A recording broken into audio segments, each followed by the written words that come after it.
रंजनोत्तम चैत्यवंदन शुक्लस्य व्याख्येयम विधीयते। પરમાત્મા આદિનાથની સાધનાનો એક પ્રસંગ ગઈકાલે જ મેં વાંચ્યો. તમે જાણો છો કે પરમાત્મા આદિનાથનો સાધના કાળ 1000 વર્ષનો હતો અને 1000 વર્ષ સુધી પરમાત્મા છદ્મસ્થ અવસ્થાની અંદર ધરતીની ઉપર ફરતા ફરતા એક દિવસ સાધના કાળની અંદર પ્રભુ તક્ષશિલાની અંદર પધારે છે. તો તક્ષશિલાની અંદર રાજ્ય બાહુબલીનું ચાલતું હતું. પરમાત્માએ દીક્ષા લીધી ત્યારે જ પોતાના 100 દીકરાઓને રાજ્યનું વિભાગીકરણ કરીને આપી દીધેલા હતા. એટલે એમાં બાહુબલીને તક્ષશિલા પ્રાપ્ત થયેલું, ભરતને વિનીતા પ્રાપ્ત થયેલું. અને આ તક્ષશિલાની અંદર બાહુબલીનું રાજ ચાલે છે. સાંજે પ્રભુ વિહાર કરી અને તક્ષશિલાના ભાગોળની અંદર પધારે છે. ઉદ્યાનની અંદર પરમાત્મા સાધનાની અંદર કાયસ્થ મુદ્રાની અંદર ઉભેલા છે. ઉદ્યાન પાલક જે હતો, સંભાળનારો માળી, અને મહારાજા બાહુબલીને સમાચાર આપ્યા કે રાજન પ્રભુ પધાર્યા છે. બાહુબલીના આનંદનો કોઈ પાર ન રહ્યો, કારણ કે સેંકડો વર્ષ પસાર થઈ ગયા. પરમાત્માની દીક્ષા થયા પછી પ્રભુના દર્શન પ્રાપ્ત થયા જ ન હતા. તે સમય હતો, વાહન વ્યવહાર કોઈ હતા નહીં, પરમાત્મા ક્યાં છે એની કોઈને ખબર ન હોય, અને એના કારણે પ્રભુ જંગલોની અંદર જ રહેતા હોય, સાધનાઓની અંદર પોતાનો સમય પસાર કરતા હોય. અને તે વખતે આ સમાચાર મળતાની સાથે 3.5 કરોડ રૂવાડાની અંદર બાહુબલીનો આનંદ ચરમ સીમાએ પહોંચ્યો. પ્રભુના દર્શન કરવા છે, પ્રભુના દર્શન કરવા છે. પણ બાહુબલી વિચારે છે, આજનો સંધ્યાનો સમય થઈ ગયો છે, સૂર્ય અસ્ત થઈ ગયો છે, પ્રભુ આજે પધાર્યા છે, કાલે રોકાશે જ, એવો એક બાહુબલીનો વિશ્વાસ હતો. અને વિશ્વાસને લઈને બાહુબલી રાજાઓને, પોતાના મંત્રીઓને, બધાને સમાચાર આપે છે કે કામ કરો, આવતીકાલે સવારે આપણે ઠાઠ માઠથી પૂરેપૂરા આપણા રાજકીય સન્માનની સાથે પરમાત્માના દર્શન કરવા માટે આપણે જઈશું. અને મંત્રીઓને કહી દીધું, આખા નગરની અંદર નગર આખું શણગારી દો, પ્રભુ પધાર્યા છે. કેટલા વર્ષો પછી પરમાત્માના દર્શન પ્રાપ્ત થશે. એક તો પિતા પણ છે અને સાધક પણ છે, અને માટે એ આખા નગરને શોલે શણગાર સજીને તૈયાર કરે છે. બાહુબલીને રાતે ઊંઘ નથી આવતી, કેવી રીતે પ્રભુના દર્શન કરવા જવું. સમગ્ર અંતઃપુર, તમામ રાજાઓ, તમામ મંત્રીઓ, તમામ પ્રજાજનો, બધાને આદેશ થઈ ગયો છે કે પ્રભુના દર્શન માટે પધારવાનું છે. ભગવાન એકલા જ હતા. ભલે ભગવાનની સાથે 4000 કચ્છ મહાકચ્છ વગેરે દીક્ષા લીધેલી હતી, પરંતુ 4000 પરમાત્માને છોડી અને આશ્રમોની અંદર ચાલ્યા ગયા, કારણ કે ગોચરીની વ્યવસ્થા ખબર જ ન હતી. હા, લોકો જાણતા જ ન હતા. અને તે સમયની અંદર ભિખારીને પણ ભોજન અપાતું ન હતું, કારણ કે તે વખતે ભિખારી પણ ભોજન પણ ન મળે એવો દરિદ્ર હતો જ. ખાવાનું તો સ્વયંભૂ રીતે પ્રાપ્ત થઈ જતું હતું. એના કારણસર કોઈ ત્યાં આગળ ભોજનની વ્યવસ્થા નહીં, અને માટે 4000 ચાલ્યા ગયા. આશ્રમોની અંદર ફળ ફૂલ વગેરે ખાઈ અને પોતાનું જીવન પસાર કરે છે. ભગવાન એકલા જ છે, સાધનાની અંદર છે, કાયસ્થ મુદ્રાની અંદર છે. અને બીજે દિવસ સવારે બાહુબલી ચતુરંગીણી સેનાની સાથે પરમાત્માના દર્શન માટે ઉદ્યાનમાં પહોંચે છે. ઉદ્યાન પાલકને પૂછે છે કે પ્રભુ ક્યાં છે? અને ઉદ્યાન પાલક પ્રભુને શોધવા માટે આખા ઉદ્યાનમાં ફરે છે. ભગવાન નથી. ક્યાં ગયા પરમાત્મા? ઉદ્યાન પાલક હાંફળો ફાંફળો થતો, ભયભીત, રાજન નથી દેખાતા પરમાત્મા. ક્યાં ચાલ્યા ગયા? ક્યાં પહોંચી ગયા? અને બાહુબલીને ખ્યાલ આવી ગયો કે પ્રભુ ઉદ્યાન છોડી સવારે જ વિહાર કરી અને નીકળી ગયા લાગે છે. ક્યાં ગયા હશે? આજુબાજુમાં તપાસ કરાવે છે, ત્યાં ભગવાનનો અતો પત્તો લાગતો નથી. આ કયો એ સમય ચાલતો હશે, તમે કલ્પના કરો કે જે કલ્પનાની અંદર પરમાત્મા આદિનાથ સાધના કાળની અંદર એમના દીકરાને પણ ખબર નથી કે ભગવાન આદિનાથ ક્યાં આગળ છે, કઈ સાધનાની હાઈટની ઉપર તીર્થંકર દેવો ઊભા હશે, આ કઈ સાધનાની હાઈટની ઉપર. અને તપાસ કરતા ક્યાંય ભગવાનના સમાચાર પ્રાપ્ત ન થયા. કરુણ કલ્પાંત બાહુબલીનું ચાલુ થાય છે. મેં શા માટે પ્રમાદ કર્યો? સાંજે જ હું આવી ગયો હોત તો મને પ્રભુના દર્શન પ્રાપ્ત થઈ જાત. વળી પાછા સેંકડો વર્ષથી પરમાત્માને જોયા નથી અને બીજા કેટલા વર્ષો ચાલ્યા જશે, પ્રભુ ક્યારે દર્શન પ્રાપ્ત થશે? ચોધાર આંસુએ રડે છે. મંત્રીઓ બધા ચિંતામાં આવે છે કે આ રાજાને જો સમજાવવામાં નહીં આવે, આશ્વાસન આપવામાં નહીં આવે તો રાજા તૂટી જશે, અંદરથી આઘાત લાગશે અને ખતમ થઈ જશે. માટે મંત્રીઓ સમજાવે છે કે રાજન, જે થયું તે થયું, પણ એ તો તપાસ કરો કે પ્રભુ રાત ક્યાં રોકાયા હતા. એટલે સૈયા ફરી પાછા ઉદ્યાન પાલકને બોલાવે છે અને ઉદ્યાન પાલકને બોલાવીને કહે છે કે ભાઈ એ તો બતાડ, ભગવાન કયા ઝાડની નીચે રાતે રોકાયા હતા. અને વૃક્ષ બતાડે છે, માટી જ નીચે ઝાડની નીચે હતી, એટલે માટીની અંદર પ્રભુ આખી રાત રોકાયા હતા. ભગવાનના પગલા દેખાય છે. બાહુબલી પાછા આનંદમાં આવી જાય છે. પ્રભુ નહીં તો પ્રભુના પગલા પ્રાપ્ત થયા. અને પ્રભુના પગલાની અંદર રહેલી જે ધૂળ માથા ઉપર લગાડે છે, પોતાનું માથું એ ચરણોને લગાડે છે. અને બાહુબલીએ કર્યું એટલે આવેલા તમામ કરતા ગયા. અને ત્યાં આગળ તક્ષશિલામાં કહે છે કે ભગવાનના પગલા સ્થાપિત કરવામાં આવ્યા અને બાહુબલીએ મોટો ત્યાં આગળ સ્તૂપ બનાવ્યો અને બનાવેલા સ્તૂપ દ્વારા પ્રભુ અહીંયા પધાર્યા હતા એની એક જાહેરાત કરે છે. તીર્થંકર દેવોની પોતાની સાધના, કે જે સાધનાની અંદર પણ શાસ્ત્ર એવું કહે છે કે જ્યાં આગળ તીર્થંકર દેવોનું પરિભ્રમણ થાય અને એક દિવસ એક રાત્રિ માટે પરમાત્મા જ્યાં રોકાય એ જગ્યા તીર્થ બની જાય. એવી એક ઉર્જા એની અંદરથી પ્રગટ થાય, એવું એક આંદોલન ઊભું થાય. પવિત્રમ તસ્ય ચારિત્ર્ય, અનિશુદ્ધ ચારિત્ર જીવન છે. અનિશુદ્ધ ચારિત્ર જીવન પ્રમત્ત અવસ્થાના પણ ચારિત્ર જીવનની ઊંચામાં ઊંચી હાઈટની ઉપર તીર્થંકર દેવોનું ચારિત્ર ચાલી રહ્યું છે. મનસા વાચા કર્મણા ક્યાંય સ્ખલન પ્રાપ્ત ન થાય એવું અસ્ખલિત અને અપ્રમત્ત અવસ્થાની નજીકનું એવું એક ઉત્કૃષ્ટ કક્ષાનું ચારિત્ર તીર્થંકર દેવો પોતાના જીવનની અંદર પાલન કરતા હોય છે. શાસ્ત્રો આને 5 ચારિત્રો જે શાસ્ત્રોની અંદર બતાડ્યા છે એમાં 5મા નંબરનું ચારિત્ર છે યથાખ્યાત ચારિત્ર. જે રીતે બતાડ્યું છે એ જ રીતનું, હા એ જ રીતે. અને એવું ઉચ્ચ કક્ષાનું ચારિત્ર જીવન કે જે ચારિત્ર જીવનની સાથે પરમાત્માના જીવનની અંદર 3 મહત્વપૂર્ણ વિશેષતાઓ છે. હા મહારાજ, નમુત્થનમ સૂત્રનો પુરુષોત્તમાણમ પદ જે છે એ પુરુષોત્તમાણમ પદની અંદર પરમાત્માની 10 વિશેષતાઓ હરિભદ્ર શ્રીશ્વરજી મહારાજ જે બતાડે છે. અને હરિભદ્ર શ્રીશ્વરજી મહારાજ પોતે પોતાની અનુપ્રેક્ષા દ્વારા અનેક શાસ્ત્રોના અભ્યાસ દ્વારા આ કન્ક્લુઝનની ઉપર આવે છે. અને નમુત્થનમ સૂત્રના જે ભૂમિકા બતાડતા જાય છે એ બધા જ વિશેષણો એની ચર્ચા હું નહીં કરું, પણ આ એક જ વિશેષણ અને પુરુષોત્તમ પરમાત્મા પુરુષોની અંદર ઉત્તમ છે, સર્વોત્કૃષ્ટ તત્વ છે, સર્વોત્કૃષ્ટ તત્વ. અને એ પરમાત્માનું સર્વોત્કૃષ્ટ તત્વ કયું પુરુષોત્તમ પદ પ્રભુને કેમ કહેવાય છે એના 10 કારણો છે.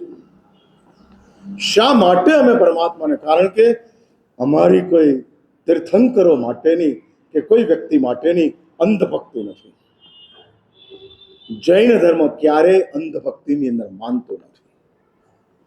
નંબર 2, જૈન ધર્મ ક્યારેય વ્યક્તિઓની સમર્પણની અંદર માનતું નથી. વ્યક્તિ તો જ વ્યક્તિ છે વ્યક્તિ તો જ વિશિષ્ટ છે કે જો એની અંદર ગુણોનો પ્રાદુર્ભાવ થયો હોય. ભાઈ, મહાવીરને આપણે કેમ નમીએ છીએ? કારણ કે તે વિતરાગ છે. બાકી આ દુનિયામાં મહાવીર નામ ધરનારા ઘણા છે, મહાવીર નામ વાળા ઘણા છે, પણ મહાવીરના ગુણ વાળા એક જ મહાવીર છે. આ એક જ મહાવીર છે. અને માટે અમે એને અરિહંત કહીએ છીએ. અને અરિહંત છે માટે મહાવીર પૂજનીય છે. મહાવીર છે માટે મહાવીર પૂજનીય નથી, અરિહંત છે માટે પૂજનીય છે. અને જૈન શાસ્ત્રકારો એવું માને છે કે જ્યાં સુધી દોષોનો નાશ ન થાય ત્યાં સુધી ગુણોનો વિકાસ થઈ શકતો નથી. ગુણ વિકાસ માટે દોષ નાશ આવશ્યક છે. અંધકાર અને પ્રકાશ બે સાથે રહી શકતા નથી. જો અંધકાર છે તો પ્રકાશ નહીં જ હોય, અને જો પ્રકાશ છે તો અંધકાર નહીં જ હોય. આ સ્પષ્ટ વાત છે. એટલે દોષ એ અંધકાર છે, ગુણ તે પ્રકાશ છે. અને ગુણોનો વિકાસ જો થતો જાય તો આપોઆપ અંધકાર શાંત થતો જાય. બીજી એક વાત સમજી રાખજો, ગુણ અને શક્તિ એ બહુ નજીકની ભૂમિકા છે, બહુ નજીકની ભૂમિકા. હા, 100 ગાથા કંઠસ્થ કરવો એ ગુણ પણ હોય અને શક્તિ પણ હોય. હા, બંને હોય. એટલે ગુણ એ જ શક્તિ અને શક્તિ એ જ ગુણ. આ ભ્રમ આપણા જીવનની અંદર જે જીવંત થાય છે, એના કારણે આપણે લોકો ઘણીવાર શક્તિને ગુણ માની અને પૂજા શરૂ કરતા જોઈએ છીએ, અને હકીકતની અંદર હોય તે શક્તિ, ગુણ હોય જ. શા માટે ગોશાલકના ભક્તો શ્રાવસ્તીની અંદર પરમાત્મા કરતા વધારે હતા? સાંભળ્યું છે ને? હા, શ્રાવસ્તીની અંદર ગોશાલકના ભક્તો ભગવાન મહાવીર કરતા વધારે હતા. ભગવાન મહાવીરને જેટલા માનતા હતા એના કરતા વધુ ગોશાલકને માનતા. એટલે ગોશાલકના એકચ્યુઅલ સમમ શરણ બને ગોશાલકનું. એની અંદર બેસીને ગોશાલક દેશના આપે. અને એવા હજારો ભક્તો ગોશાલકની પાસે આવતા જતા હતા, હજારો, કે જે પરમાત્મા કરતા ગોશાલકના ભક્તોની સંખ્યા વધારે હતી. કારણ કે શક્તિને ગુણ માની અને પૂજવાની શરૂઆત થઈ. હા, ગુણ માનીને પૂજવાની શરૂઆત થઈ. ગુણ માનતા હતા અને ચાલતું ગયું. માટે જ ગુણ અને શક્તિ આ બંનેનો ડિફરન્સ જાણવો પડે તેમ છે. અને ગુણ તો જ આવે કે જો દોષ ખતમ થયો હોય. શક્તિ દોષની સાથે પણ હોય, પણ ગુણ દોષ વિના જ હોય. હવે ખબર કેવી રીતે પડે કે મારામાં ગુણ છે અને મારામાં શક્તિ નથી? આવી ખબર કેવી રીતે પડે? હાઉ ટુ નો, કૈસે જાનના, કેવી રીતે જાણી લેવું? અને ત્યારે શાસ્ત્રો કહે છે જ્યાં આગળ પ્રસિદ્ધિ પ્રતિષ્ઠાની આકાંક્ષા ન હોય એ ગુણ છે. જ્યાં અંદર ખાને પેસિવલી કોઈ તમારી પ્રશંસા કરે અને તમને અંદર ખાને ખૂબ આનંદ થતો હોય. હવે છદ્મસ્થ અવસ્થા છે એટલે આનંદ થાય એ સ્વાભાવિક વાત છે, કારણ કે છદ્મસ્થ છે. પણ અંદર ખાને એ પ્રશંસા સાંભળવાની ઈચ્છા વારંવાર થાય અને સાંભળવાની તમન્ના જાગૃત થાય, ગમવા માંડે. ત્યારે સમજજો કે તમારી પાસે ગુણ નથી, શક્તિ છે. અને જ્યારે ગુણ પ્રગટ થયો હોય ત્યારે કોઈ તમારી પ્રશંસા કરે તો અંદર ખાને રુદન પેદા થાય કે હું કેવો છું એ મને જ ખબર છે. આને શું ખબર? મારી પ્રશંસા કરે છે કે જેમાં કશું જ નથી. એટલે પ્રશંસા સાંભળતા પીડા થાય તો તે ગુણ છે, પ્રશંસા સાંભળતા ગમે તો તે શક્તિ છે. આ સીધી આ પરિભાષા છે, એકદમ સીધી. જો આપણને આનંદ થતો હોય, આનંદ થતો હોય, હા, કરેલા ઉદ્ધાનના ફોટા પડાવવાના મન થતા હોય, કરેલી તપશ્ચર્યાઓના પ્રશંસા અને પ્રભાવનાઓ માટે આપણે અંદર ખાને એના તરફ પોઝિટિવ થતા જતા હોઈએ, ત્યારે સમજવાનું કે તપ ગુણ નથી, શક્તિ છે. અને બીજી એક વાત સમજી રાખજો, શક્તિ ગણાતી તમામ ચીજો અચર્માવર્ત કાળ, અભાવી અવસ્થા પ્રાપ્ત થઈ શકે છે. હા, મળી જાય છે, કોઈ એમાં તકલીફ નથી, કારણ કે પુણ્યથી પ્રાપ્ત થનારી આ શક્તિઓ છે. અને પ્રાપ્ત થનારી તે શક્તિઓ અચર્માવર્ત અવસ્થા, અભવી અવસ્થાની અંદર પણ પ્રાપ્ત થઈ જાય. એટલે બહુ મુશ્કેલ છે. જેટલું તમે આસાન માનો છો એટલું આસાન નથી. હા, નથી. અને માટે શાસ્ત્રો કહે છે કે આ તીર્થંકર દેવોના જીવનમાં પુરુષોત્તમ અવસ્થા, સર્વોત્કૃષ્ટ અવસ્થા, અને સર્વોત્કૃષ્ટ અવસ્થાની 10 વસ્તુઓ બતાડતા જાય છે, ગોઠવતા જાય છે. પણ એ પહેલા તીર્થંકર દેવોના જીવનની 3 મહત્વની કોમન ભૂમિકાઓ જે મેં ગઈકાલે જ વિચાર્યું કે તીર્થંકર દેવ કઈ ભૂમિકાની અંદર હોય, અને આ ભૂમિકાની અંદર બતાડે છે. સૌથી પહેલી એક વાત સમજી રાખજો, તીર્થંકર દેવોની પહેચાન છે કરુણા, ઓળખ. પહેચાનનો અર્થ જ ઓળખ, આઈડેન્ટિટી. હા, એમની ઓળખ છે કરુણા. હા, અને એ કરુણા સાર્વત્રિક. ભગવાનની કરુણામાંથી કોઈ બાદ હોતો નથી, અને કોઈ બાદ થઈ જાય તો તે ભગવાનની કરુણા હોતી નથી. એટલે ભગવાનની કરુણા સાર્વત્રિક છે, એવરીવેર, સકલ બ્રહ્માંડમાં વ્યાપક છે, સકલ બ્રહ્માંડ. અને એક વાત બીજી લખી રાખજો, અમારે ત્યાં મહાપુરુષ એવું કહે છે, મહાત્મા એવું કહે છે કે જે જીવન જીવવાની જરૂરિયાતની જે ચીજો છે ને, એ હકીકતની અંદર ભગવાનની કરુણાના કારણે આ તૈયાર થયેલી છે. એટલે જો વૃક્ષો ઓક્સિજન આપતા હોય તો માનજો કે સિમંદર સ્વામી છે, માટે એની કરુણા આ વૃક્ષોની અંદર ઓક્સિજન બની આપણને જીવાડે છે. હા, જીવાડે છે, નહીં તો ન જીવાડે. એટલે આપણું જીવન માત્ર ને માત્ર પ્રભુની કરુણાના આધારે ચાલી રહ્યું છે. તુજ કરુણાની લહેરે રે મુજ કારજ છે. એટલે આ તીર્થંકર દેવોની એક વિશાળ મોટામાં મોટી એક પહેચાન છે. આ પહેચાન છે કે જેની અંદર સાર્વત્રિક છે. પછી બીજા નંબરની અંદર પરમાત્માના જીવનની અંદર પહેલી કરુણા, બીજી કઠોરતા. કેવી એક ઓપોઝિટ એક્સ્ટ્રીમ છે. એક સાઈડની ઉપર કરુણા છે, બીજી સાઈડની ઉપર કઠોરતા છે.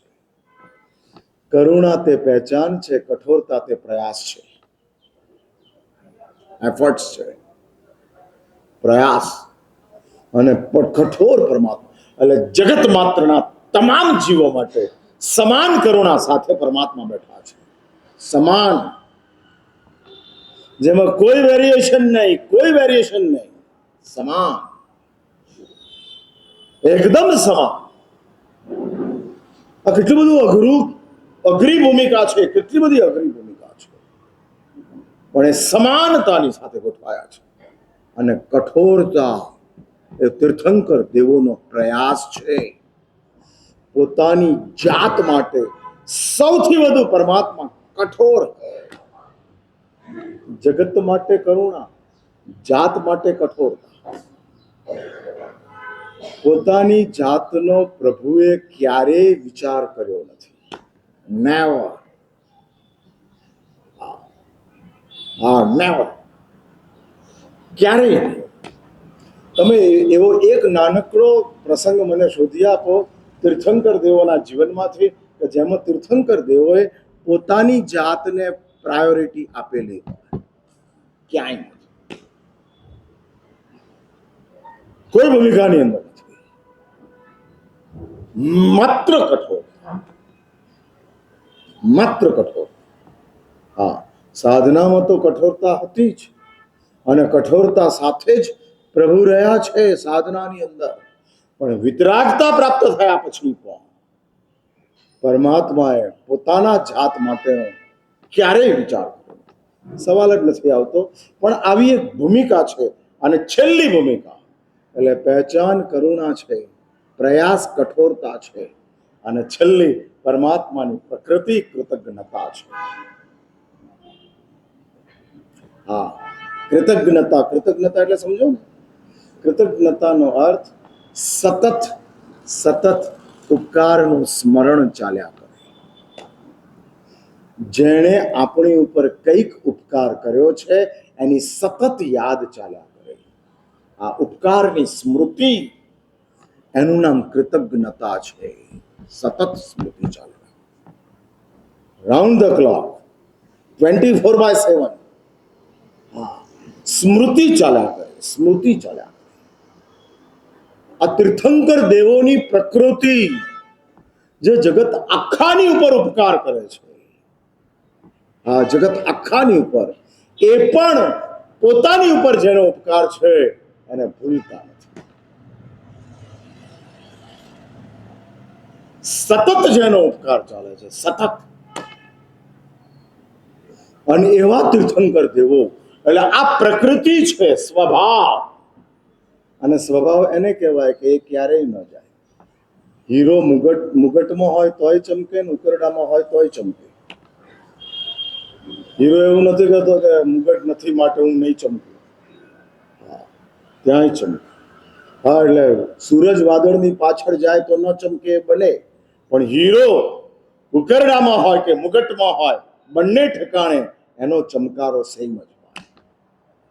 એમ તીર્થંકર દેવોનો કૃતજ્ઞતા જે પ્રકૃતિ છે, આ પ્રકૃતિ છે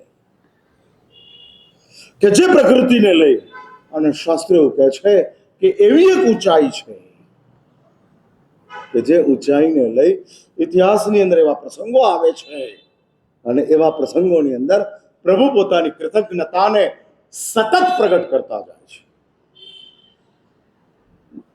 ભગવાનની વિતરાગતા પછી દેશનાની અંદર દેવાનંદા અને ઋષભદત્ત આવ્યા છે.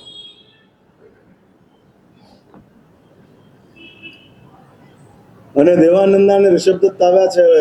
80-85 વર્ષની દેવાનંદા આવશે. હા, કારણ કે એવું કહેવાય છે કે પરમાત્માનો જન્મ થયો ત્યારે માતા ત્રિશલાની ઉંમર લગભગ 58 વર્ષની હતી. હા, એવું સંશોધનમાં નીકળ્યું છે. એટલે 58 વર્ષની ઉંમરે ભગવાનને માતા ત્રિશલાએ જન્મ આપ્યો. તો બટ નેચરલ કે દેવાનંદા પણ, અને ત્યાર પછી કદાચ 80 નહીં, 90 ઉપરની ઉંમર હશે.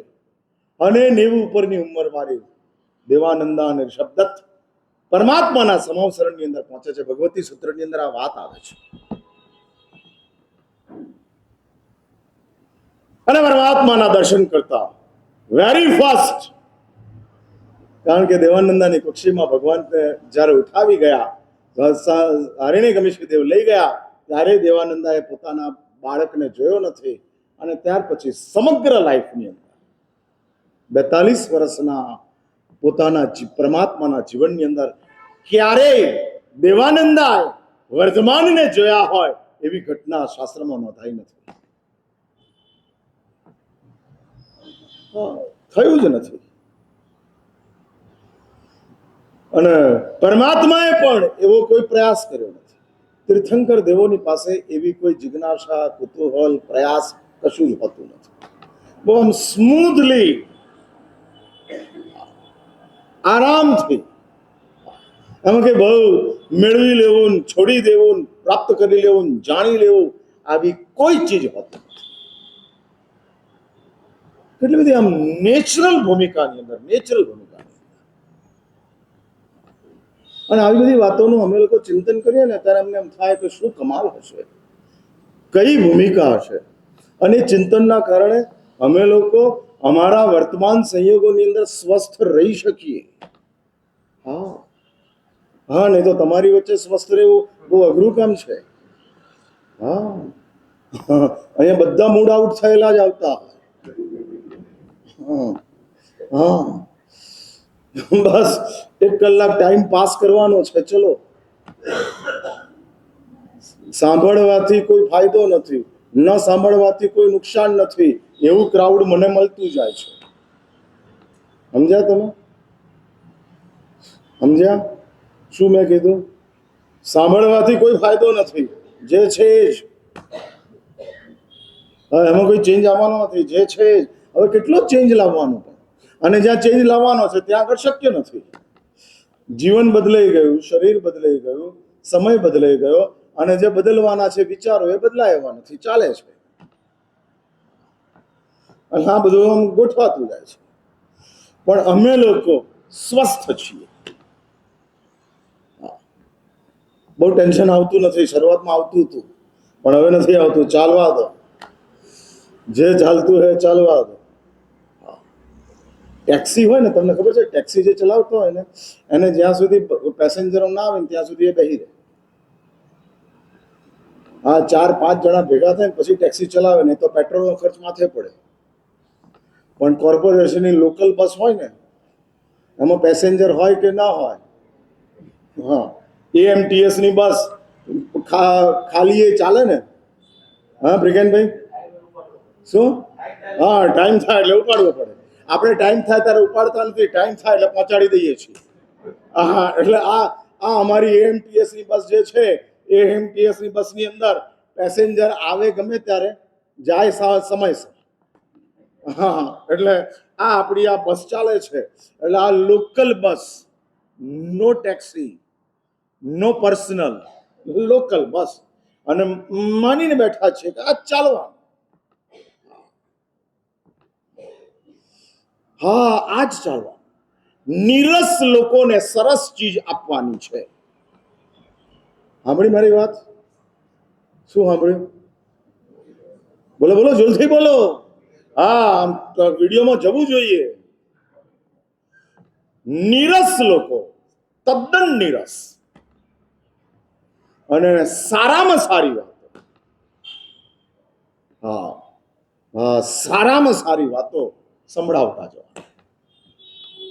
અમારા ગુરુદેવ એક વાત વારંવાર કરતા હતા, શ્રોતાઓને ફળ મળે કે ન મળે, તને ફાયદો છે. વક્તુસ્તુ એકાંત તો એકાંતે તને ફાયદો. એટલે હું એ કહેવા માંગુ છું કે તીર્થંકર દેવોના જીવનની અંદર પણ કેવી આમ સ્વસ્થતાની સાથે, અને અમે તો તીર્થંકર દેવોની સૌથી નજીકમાં છે, કારણ કે પ્રભુએ અમારી સૌથી વધારે કેર કરી છે. હા, ભગવાન એમ કહે છે કે મારા નામે તમે બધું છોડ્યું છે.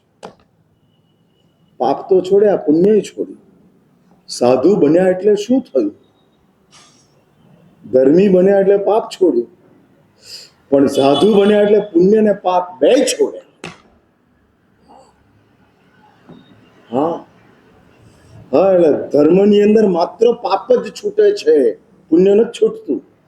હા, એટલે ધર્મી માણસો એસીમાં ઊંઘે, ધર્મી માણસો ગાડીમાં ફરે, ધર્મી માણસો ડાઇનિંગ ટેબલ ઉપર ખાય, ધર્મી માણસો પોતાનો પરિવાર લઈને બેસે મસ્તીથી, અધિકાર અહોભાવ આ બધું ચલાવતા જાય. એટલે ધર્મી માણસોએ પાપ છોડ્યા, પણ મુનિઓએ પુણ્ય પણ છોડ્યું. અને એક વાત સમજી રાખજો, પુણ્યનો ત્યાગ જ સૌથી મોટો ત્યાગ છે. ભાઈ, પાપ છોડવામાં કોને મજા ના આવે? અને જેને પાપ છોડવામાં મજા ના આવે એ માણસ જૈન જ નથી. પાપ કરવામાં મજા આવે, હું તો એમ કહું કે માણસ જ નથી. એટલે એક વાત સમજી રાખજો, આમ શિકાર કરતા કરતા આનંદ થાય એ પશુ હોય. હા, એ પશુ હોય, પણ કોકના માટે હિંસા કરતો હોય અને હિંસાની અંદર એને અંદરખાને વેદના થતી હોય, એટલે જલ્લાદને પણ ફાંસીએ ચડાવે, જેને કોકને ફાંસીએ ચડાવ્યો હોય, આ તો એની ફરજ છે. હા, ફાંસીના ફંદે ચડાવ, કોર્ટે ડિક્લેર કર્યો અને હેંગ કરી દો. અને જલ્લાદ કોકને ફાંસીએ ચડાવે ને ત્યારે એ દિવસે જલ્લાદને મજા નથી આવતી. મુસલમાન હોય તો નમાજ પડે છે, હિન્દુ હોય તો ભગવાનના મંદિરે જઈ અને માફી માંગે છે કે પ્રભુ, આ પેટિયા ખાતર અમે કોકને ફાંસીના માચડે ચડાવી દીધું. એટલે જલ્લાદ પણ પાપ કરતા દુખી થાય છે, અને જેને પાપ કરતા મજા આવે છે એ પશુ છે. પાપમાં દુઃખ થાય છે એ માણસ છે, અને પાપ છોડીને આનંદ થાય છે એ જૈન છે, અને પુણ્ય છોડવામાં જે ખુશખુશાલ રહે છે એ મુનિ છે. હા, છોડી દીધું. હા, છોડી દીધું. જે હોય તે છોડી દો, કુછ નહીં. કાલે BMW માં ફરતા હતા અને આજે રોડ ઉપર ફરે છે. અને શાસ્ત્ર એવું લખે છે કે BMW માં ફરવાનો જે એને આનંદ હતો એના કરતા રોડ ઉપર ફરવાનો આનંદ વધી ગયો. પુણ્યનો ત્યાગ ખુશી આપે તો એ પુણ્યનો ત્યાગ છે. એટલે હું એ વાત કરવા માંગુ છું, તીર્થંકર દેવોની પ્રકૃતિ કૃતજ્ઞતા છે. આવા તીર્થંકર દેવોને માટે હરિભદ્ર શ્રીશ્વરજી મહારાજ કહે છે, એમનું 10 વિશેષતાઓમાં સૌથી પહેલી વિશેષતા આપે છે, અકાલમ એતે પરાર્થ વ્યસની. અકાલ, અકાલ શબ્દનો અર્થ લલિત વિસ્તરાની અંદર હરિભદ્ર શ્રીશ્વરજી મહારાજ કરે છે અને કહે છે અકાલ મીન્સ જ્યારથી તીર્થંકર દેવનો આત્મા જીવ હતો ત્યારથી, મીન્સ અનાદિકાળ. અનાદિકાળ અકાલે જ્યારથી. એક વાત બરાબર સમજી રાખજો, તીર્થંકર જે બનવાનો છે એ અવ્યવહાર રાશિની અંદર હોય તોય નક્કી થઈ જાય છે, આ જ તીર્થંકર બનવાનો છે. હીરાની માઇન્સની અંદર, ડાયમંડની જે માઇન્સ હોય એની અંદર કોહિનૂર કોણ બનવાનો છે એ ડે 1 થી નક્કી હોય. બધા કોઈ કોહિનૂર નથી બની શકતા, એમ બધા ભગવાન નથી બની શકતા. અકાલ, સમગ્ર કાળથી બહુ બહુ મહત્વની વિશેષતા છે, અને એ શું ભૂમિકા છે. ટાઈમ થઈ ગયો, કાલ પાછા મળીએ છીએ. આપણે આગળ ચડાવશું વિતરાગ છાણી.